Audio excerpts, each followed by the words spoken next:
Eu cumprimento aqui meus amigos, colegas da mesa. Peço desculpa por ter chegado em cima da hora, mas o sacerdócio de ser docente com alunos. Bem, gente, é o seguinte, eu vou ser bem objetivo e eu inicio o seguinte. A gente, para analisar esse debate aqui que eu estaria, me passaram para abordar a questão da mobilidade urbana. O mais importante é o seguinte, temos que ter em mente qual é a cidade que nós estamos trabalhando. Então, se eu não tenho em mente essa cidade, isso que Eleodoro falou, que eu classifico, Eleodoro, nossos planos são enciclopédicos. Perfeito? Abordam tudo, tem solução para tudo. Agora, como faz e como se resolve, nós não sabemos. E no capítulo de mobilidade, isso é muito, muito claro. Para entender como o plano trabalha com a mobilidade, tem um fato que eu acho positivo. Ele inclui a mobilidade no título que se refere ao ordenamento territorial. Bem, o que é esse ordenamento territorial estabelecido no projeto de lei do plano diretor? Ele vai abordar o macrozoneamento, vai abordar o zoneamento, vai traçar diversos aspectos sobre isso aí, vai falar sobre a revisão da LOS também, e aí entra o quarto componente, que é a mobilidade. Bem, em termos de colocação da mobilidade, ela é positiva porque, de fato, mobilidade urbana tem a ver muito com o ordenamento da cidade. Principalmente esse ordenamento físico, principalmente na questão que trata do uso da ocupação do solo. Mas, curiosamente, em todo o capítulo, tem cerca de 48, se não me engano, artigos, o título, no capítulo da mobilidade urbana. Só em 2 momentos se trata, usa-se a palavra uso do solo, uso e ocupação do solo. Um é quando vai traçar diretrizes do rodoviário, meio esquisito, e a outra quando vai falar sobre as diretrizes para o transporte coletivo. Mas no sentido de que a gestão para o transporte coletivo de passageiros deverá tirar partido, né, dessas demandas em função dos parâmetros de uso e ocupação do solo. Ou seja, onde tiver mais densidade de ocupação, evidentemente isso é defendido, nós técnicos defendemos muito bem essa linha. Mas somente aí é que se fala sobre a questão do solo. E para eu poder entender um pouco o capítulo da mobilidade, eu tive muita dificuldade, reli umas 3, 4 vezes, eu tive que ler outros capítulos do plano diretor, senão eu não estava entendendo o que é que estava sendo proposto. E, curiosamente, os outros capítulos que não têm a ver com mobilidade, eles envolvem muito mais aspectos do que o próprio capítulo da mobilidade. Isso já foi dito aqui, já foi dito por pessoas que também me antecederam, de que tudo dá a entender que o capítulo de mobilidade não conversa, não dialogou com o extrato, com todo o envolvimento da equipe que desenvolveu as outras etapas do plano. Me pareceu isso. É como se fosse uma coisa que é comum para qualquer lugar, claro. O que tem no capítulo da mobilidade, eu não vou dizer que é negativo, mas há um excesso de questões e que você pode tirar de qualquer compêndio, de qualquer manual. Está parecendo mais um manual do que, de fato, uma direção de um planejamento para essa questão da mobilidade. E hoje, diante desse texto que nós temos, eu tenho uma inquietação muito grande. Se de fato temos, certo, que fazer planos enciclopédicos, ou por que não normas técnicas, o plano remeter para uma série de questões que estão aí como norma técnica, porque passa a ficar muito difícil a leitura por qualquer pessoa comum e para nós técnicos, esse plano diretor, essa proposta de plano diretor, já que ela quer abordar, como ele agora aqui colocou muito bem, que quer resolver todos os assuntos naquele momento. E o que eu vejo é o seguinte, os planos que são elaborados também seguem esta linha, e o que nós vemos aqui, o governo, os governantes, não têm seguido todo esse esforço que é feito a nível técnico, todo esse compêndio de informações. Então eu vou dizer que nossos planos para uma leitura, eles são enfadonhos, certo? Já que para nós que somos técnicos é difícil, quanto mais para quem não é técnico nessa área. O professor Juan, eu consultei a palestra que ele também fez aqui, e eu concordo plenamente naquelas questões que ele aqui pontuou. E eu vou repetir um pouco porque eu tive que mudar também, acrescentar coisas que me pareceram são interessantes.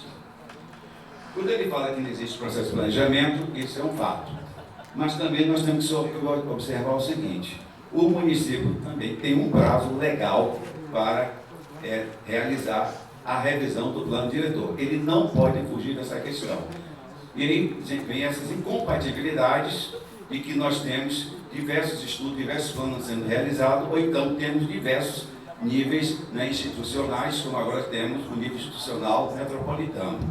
Mas, assim, o plano diretor, a iniciativa de revisão, estamos perto do prazo de vencimento, então, pela própria lei orgânica daqui de Salvador, é uma coisa que os legisladores podem avaliar melhor do que eu, se é procedente ou não essa emergência de fazermos um plano da forma como está sendo feito.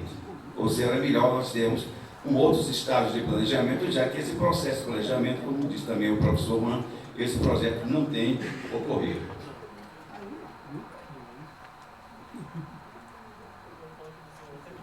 E outra questão que o professor Juan defende, e que nós também nos incorporamos nisso, porque Salvador tem uma experiência, a nossa região metropolitana tem uma experiência muito integrada de mobilidade com o uso do solo, que foi o trabalho realizado pelo governo do Estado na década de 70, no final da década de 70, onde nós estudamos tanto a questão do uso do solo como a questão de transporte.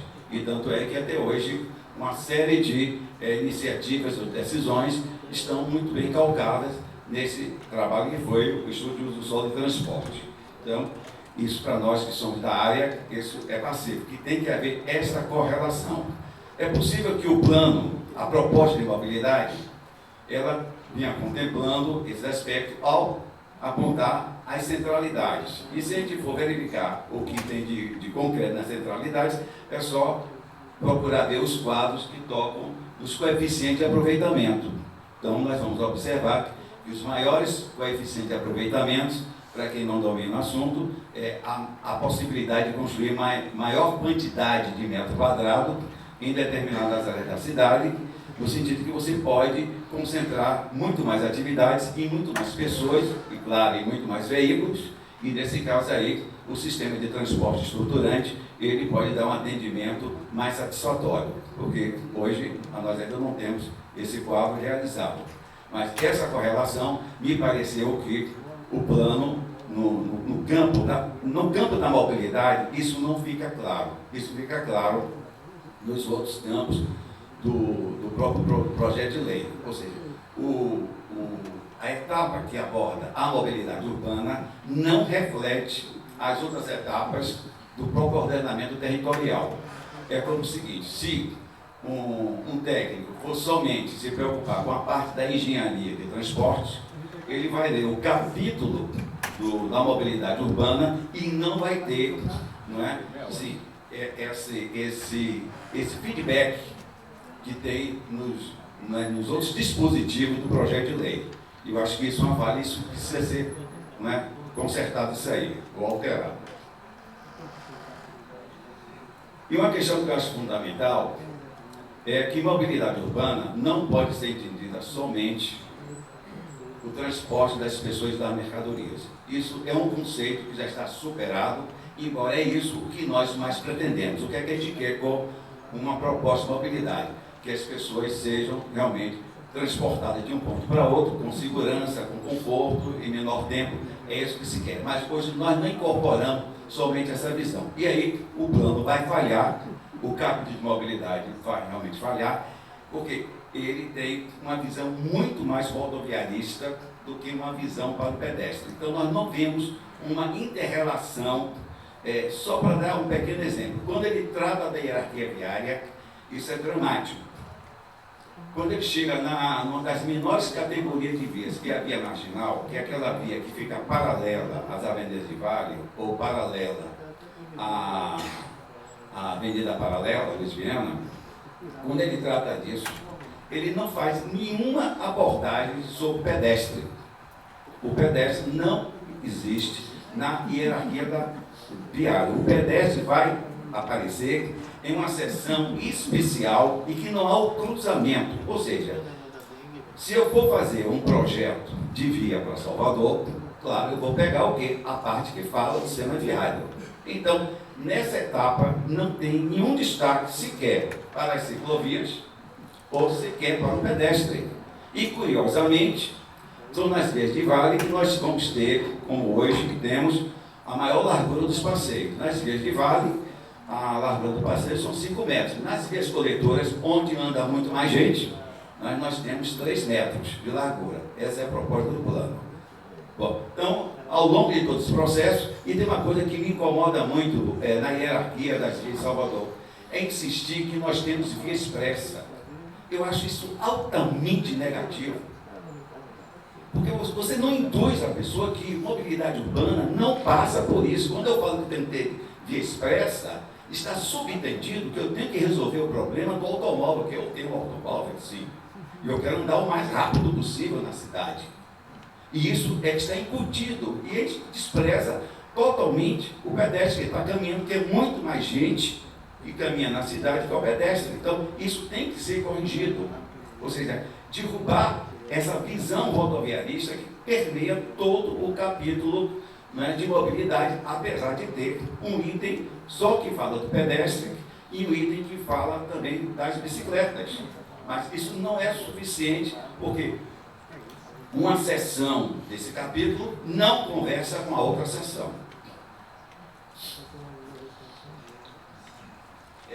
Ele é todo fragmentado, certo? É como se você quiser tirar uma solução, basta você pegar qualquer um ali que aquilo pode resolver tudo.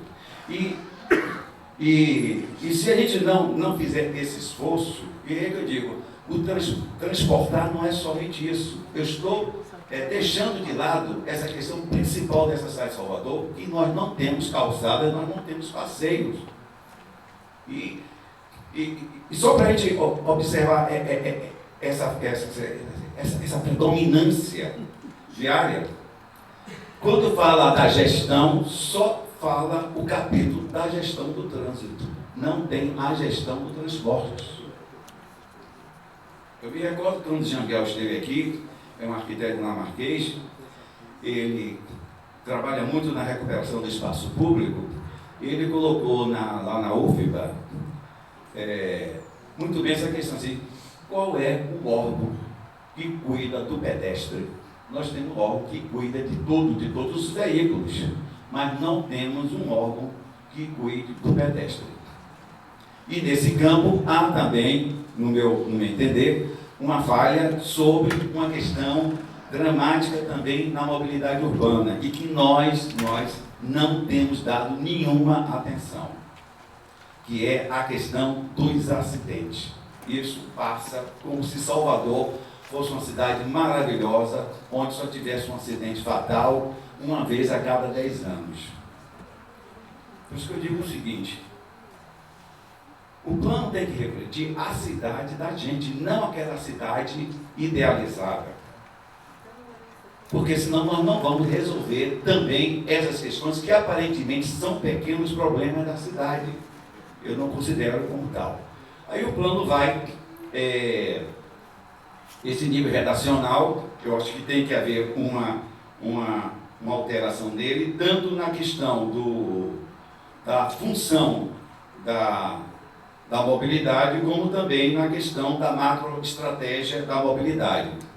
Então, são os dois itens que vêm logo no início do capítulo e que precisamos ter uma revisão se a gente quer trabalhar dentro da visão mais futura de cidade. Por exemplo, o plano insiste muito de que a travessia dos pedestres em determinadas vias tem que ser em desnível. Eu discordo. Se eu vejo uma cidade de futuro, e futuro para mim é daqui a 50 anos, não estou mais vivo, entendeu? Eu tenho que preparar essa cidade de que o pedestre caminhe na superfície. É isso que nós temos que trabalhar. E não achar que é muito fácil colocar uma passarela, que eu discuti até isso com o Lelé, que eu com 95 anos, eu quero ver se eu aguento subir, né, a passarela no ritmo que são as rampas das passarelas. Então, o que a gente tem que colocar é a máquina em desnível e não o pedestre. Então, em todos os itens que trata dessa questão da travessia dos pedestres, ele coloca dentro desse nível, ou seja, nós estamos muito atrasados em termos de proposição de futuro.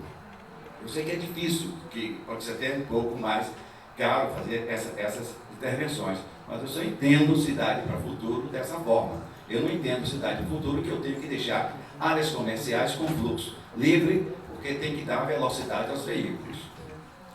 Bom, aí você vem com cerca de 19 subitens que vão trabalhar, isso é interessante, essa abordagem é interessante porque ele vai especificar detalhadamente os componentes, a amplitude do sistema, a elaboração do próprio futuro plano de mobilidade, vai trabalhar a hierarquia, o enquadramento, vai falar de pedestres cicloviários, estacionamentos, subsistema de transporte, etc, etc. Então traça uma série de diretrizes, fica demasiadamente cansativo e com uma certa dificuldade de você cruzar essas informações que eu já coloquei.